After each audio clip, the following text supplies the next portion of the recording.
was reading... Well, it doesn't matter.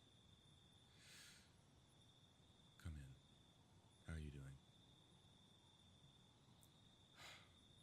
I suspected.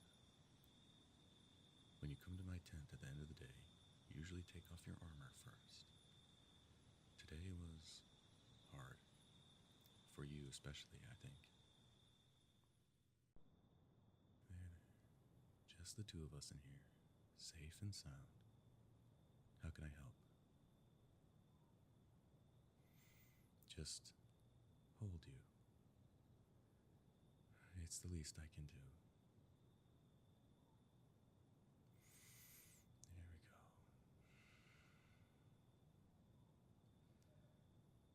What? Oh, yes. I suppose hugs aren't quite as satisfying in armor. Can I help? There we are. Here, let me get your last buckler. That's hard to get off with your offhand. There we go. Nothing you need armor for in here, darling. Come here.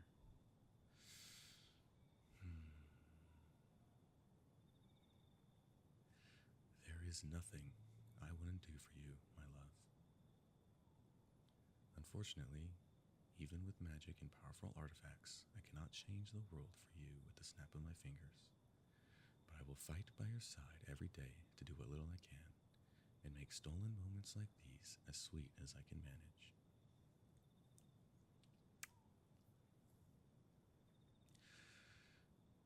What do you need tonight? My time, my body, my mind, and my heart are yours, for always. I can do that. My tent will always be a safe harbor for you.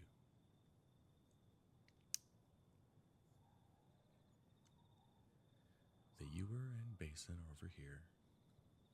A little cold water on your face will always feel better than cleaning with magic. I'm sure I have a spare tunic here somewhere that'll fit you. Just give me a few minutes and I'll make this little canvas hovel as cozy as possible.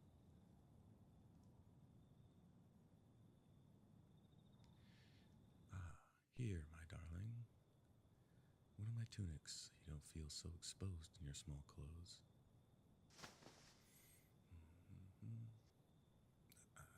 There we go. Here, have a seat amongst the pillows here, and I'll be with you in just a second.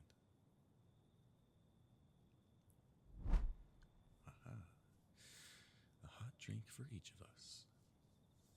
And I may have made a sneaky purchase this morning of those biscuits you were looking at through the bakery window in the last village we went through. I'll admit I was hoping for a slightly more happy evening to share them with you, but I'm happy I had them on hand to cheer you up. Worth it for that look on your face. Now budge over and make room for me in the nest there, little bird.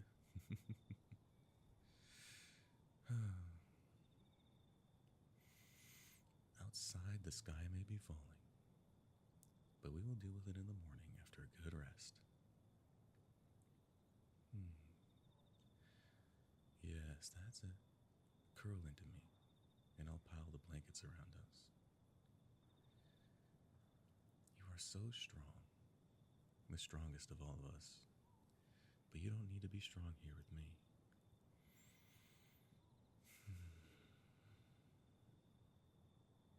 There.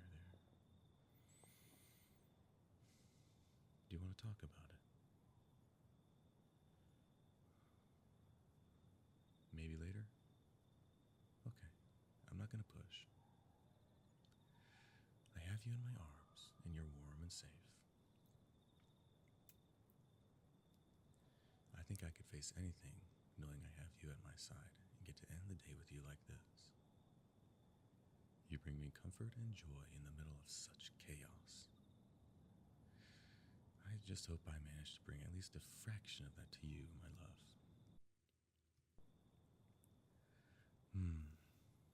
One day, all this will be over, and we'll be able to pack away our weapons and armor. Sometimes I think of a little cottage by the sea. Would that work for you? Close enough to walk to the nearest village market, but far enough away that it's quiet and peaceful. It would need to have a garden and a library, and an excellent larder, of course. A spare bedroom so our comrades can visit. The finest, most comfortable bed all our adventuring treasures could buy in our bedroom. Maybe a big window facing the sea so we could watch the storms roll in, safe and warm in each other's arms as rain patters on the roof. Perhaps a cat or two? Maybe even a little boat we could take out on calm seas and enjoy the summer sun and sea air.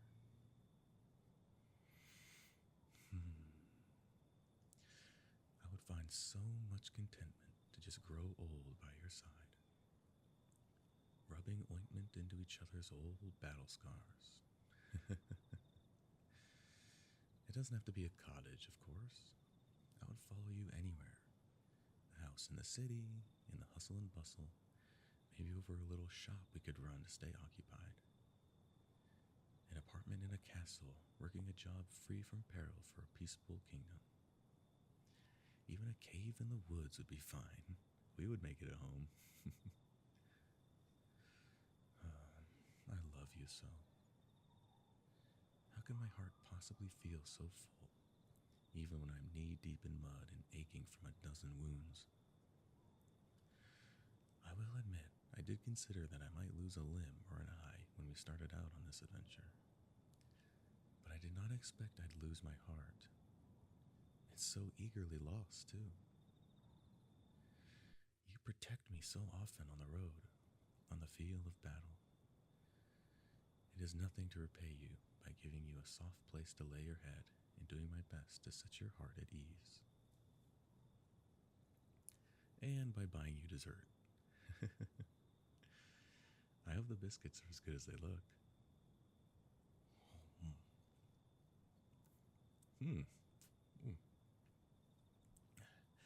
I'll make note of the village in my journal.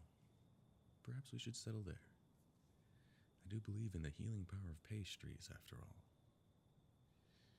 I hope you're like me, and a cup of tea and something sweet can make you feel all is right in the world for a little bit. Just a little bit, even if it's not.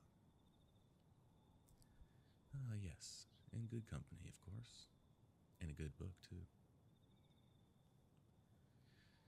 Yes, I was reading as you came in.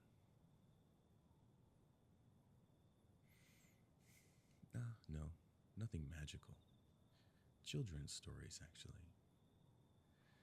I found a volume of fairy tales a week or two ago and picked it up. Put it with the rest of the books I've scavenged along the way. There's something about them. They acknowledge the evil and darkness in the world, but at the same time are certain about the triumph of goodness. The hero will win, no matter how bleak the horrors they face. Evil will not be rewarded.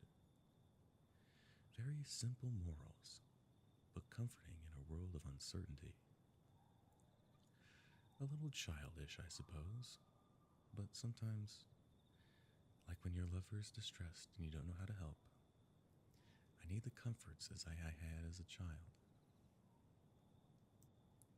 A little childish, I suppose, but sometimes, like when your lover is distressed and you don't know how to help, I need the comforts I had as a child. Biscuits and fairy stories.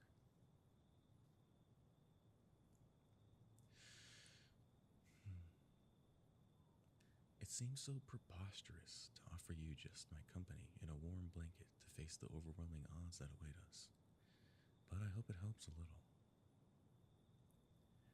I have to believe that the course of history bends towards justice eventually. Even if I don't believe in the gods, I have to believe that eventually things like peace and tolerance will come to pass, just because so many other people want it to be so. I have to believe we'll succeed in the end, even if the journey won't be smooth. I have to believe in that little cottage with you, happy and safe at my side. Magic is all about manifesting your desires through the force of your will, after all. Childish logic to assume that summoning the future I want is as easy as summoning a spark to my hands, but it's how I was trained. I don't think any mage is powerful enough to manifest the whole reality he wants, let alone me. But with you by my side, sometimes I feel like I could do anything. That I could pull down the moon and stars for you. Surely a little cottage by the sea is easier than that. Oh, a yawn. No, don't apologize. I'm glad you're relaxed enough to feel tired. Just rest now, my love, if you can. Sleep will help you face the morning, and I'll be here by your side to keep the nightmares away. Curl up against me and listen to my heartbeat beneath your ear, the breath in my lungs.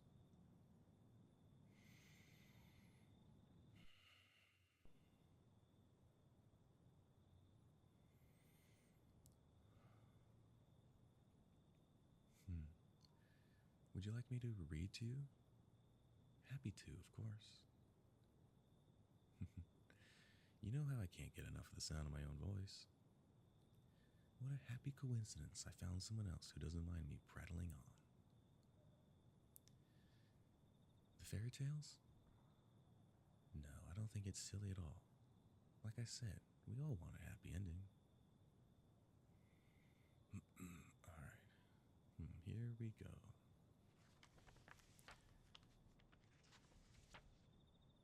How about this one?